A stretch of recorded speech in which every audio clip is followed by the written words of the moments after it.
Урматтуу менин жердештерим, урматтуу мэр, сизге атайын белгилеп көргөзүп коеюн. Эртең таппай калбаңыз.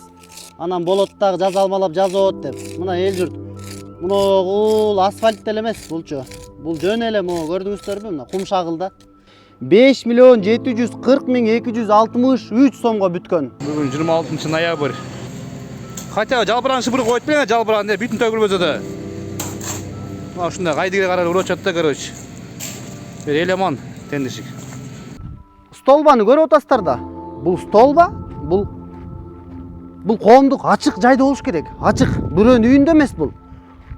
Буну караңыздар эми муну. Муну колодезди караңыздар эми.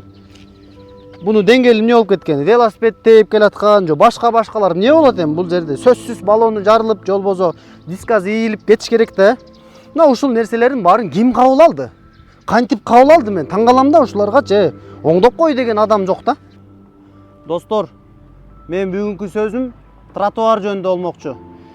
Мынакей 980 метрлик тротуар, туурасы болсо 2,5 метр, 5.740.263 сомго бүткөн. 1 жылга жетелек, 1 жылга жетелек. Жакын келсеңиздер. Мына Токтогул шаарынын мэрине айттык элек биз.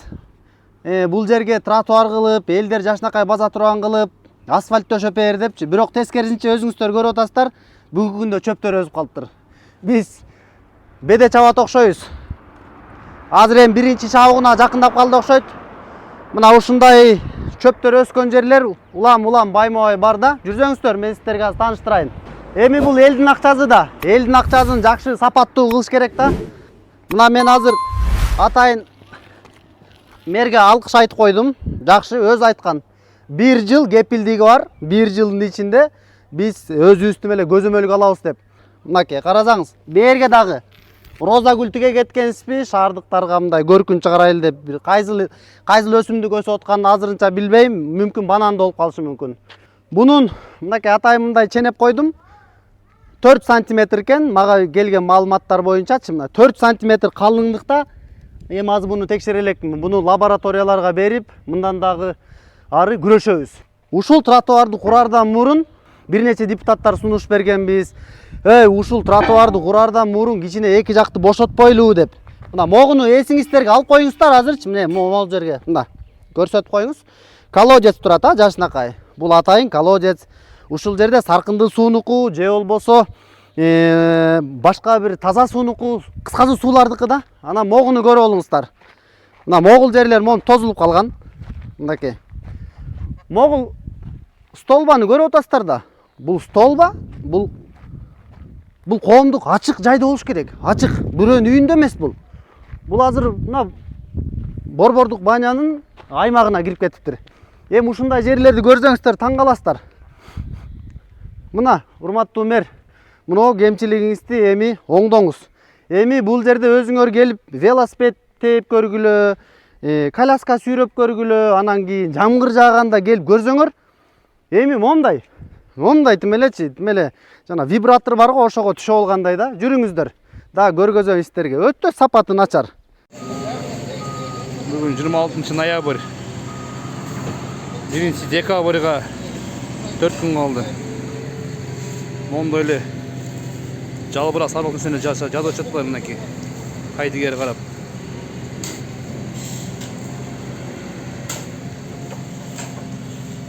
Хотя жалбыран шыбыр коюп берген, жалбыран деп бүтүн төгүлбөсө да. Мына ушундай кайдыгер карар урачат да, короче. Элемон тендишик. Бул декабрдын 1 болуп калды почти мынакей. Мондой эле мусор жарысын урачат.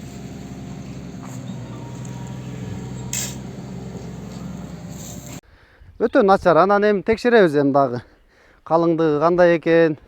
Анан бул 1-2 жылдын ичинде балмуздак да эле эрип кетет. Анан эми 6 миллион деген оңой акча эмес да, бул эми элдин акчасы да. Могул жерде атайын арыктар бар болчу да. Буну атайын сиздерге айтып атам мынакей. Атайын сууга мерченделген атайын арык болчу.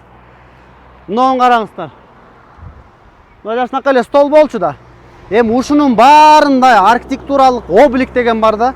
Бүттүгүн өстөрдү каалагандай эле могуну төшөп коюшту. Айтайын деген алды да. Жүрүңүздөр. Сиздер болсо катталганды унутпаңыздар. Эми биз ушинтип начар иштегендердин ишин көргөзүп турушубуз керек. Эми качанга чейин эле урдаган, анан кийин алдаган ушундай адамдар эми иштей бериш керек эми. Иштеш керек да, иштейм деп келгенден кийин иштин майын чыгарып иштеш керек. Мен өзүмдүн азыр милдетимди аткарып атам. Мен жаман көрбөгүлө. Мынакей могул жерде маселелерди айтайын. Эми кимдир бирөө буну айтыш керек да. Мен тагдырыма ушул туш келип калган экен. Мен азыр айтып коеюн анычы. Урматтуу менин жердештерим, урматтуу мэр, сизге атайын белгилеп көргөзүп коеюн. Эртең таппай калбаңыз. Анан болот дагы жазалмалап жазып деп. Мына эл журт. Бул асфальт деле эмес булчу. Бул жөн эле могу көрдүңүздөрбү? Мына кум шагыл да. Мына. Ушуга кандай баа бересиздер сиздерчи? Комментарий жаза кетсеңиздер мына могу жерлердичи.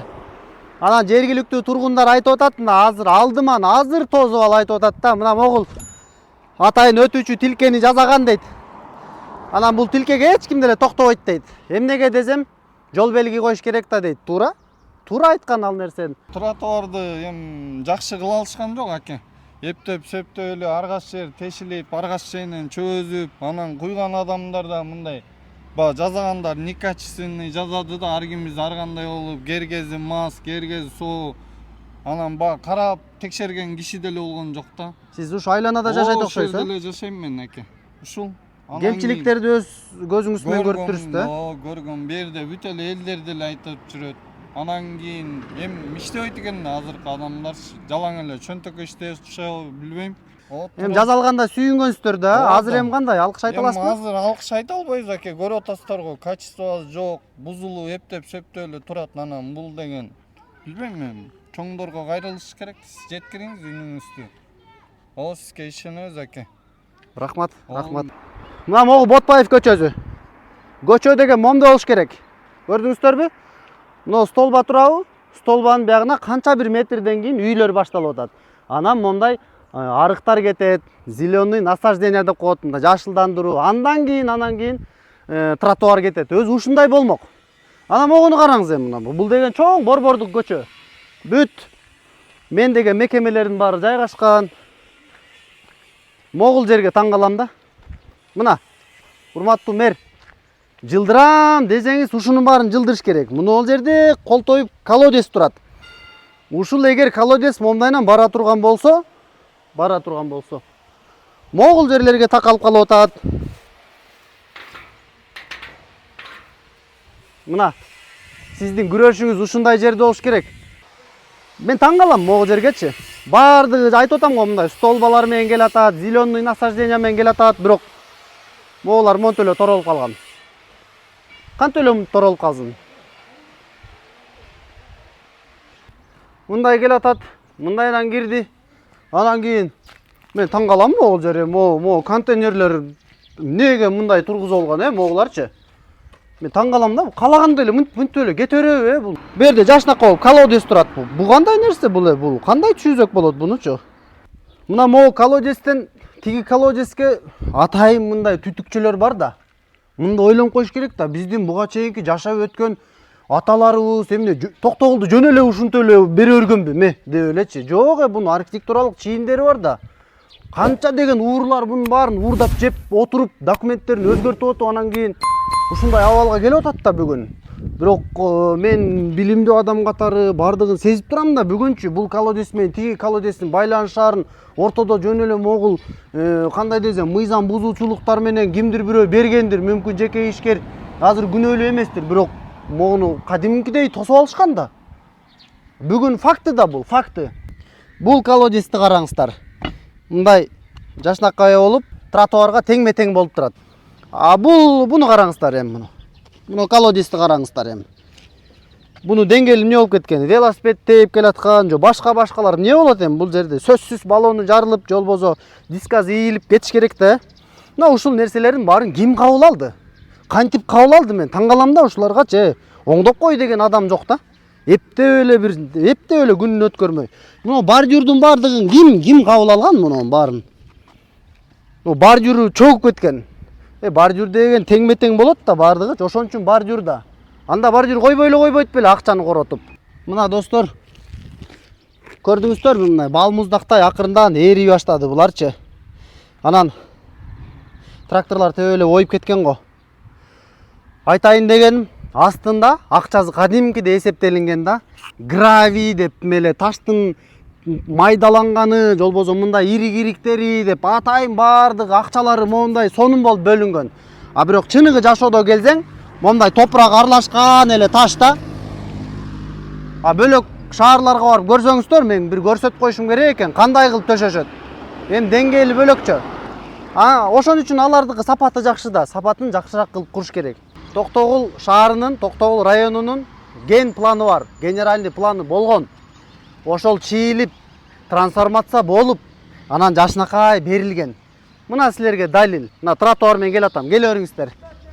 Эне Могул тал мисалы 1970-жылдары курулган да. Эгерде тротуар менен басып келсем, мен Могул жерге такалып атам.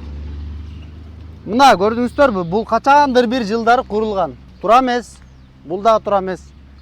Ой, суук болуп калды, кеч болуп калды десе болбой. Анткени 2024-жылдын бюджетине бекилгенден кийин ал маселелерди да ишке ашырып бүтүрүш керек. Бүтүрбөй калса ал мэрдин кемчилиги болуп эсептелинет. Ошон үчүн эптеп мындай жанталашып бүткөрүп салышты да. Ал эми бүткөргөндө көрдүңүздөр.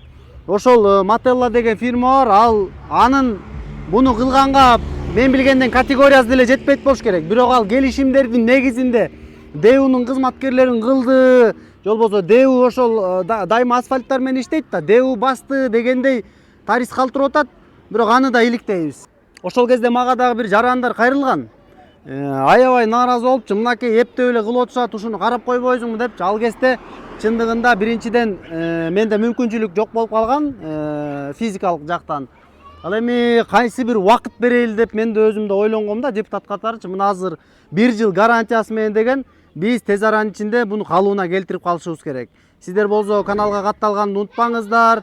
Өзүңүздөрдүн ой пикириңиздерди комментарий калтырыңыздар. Ушу менен биз биринчи бөлүк иликтөөбүздү аяктадык. Көрүшкөнчө.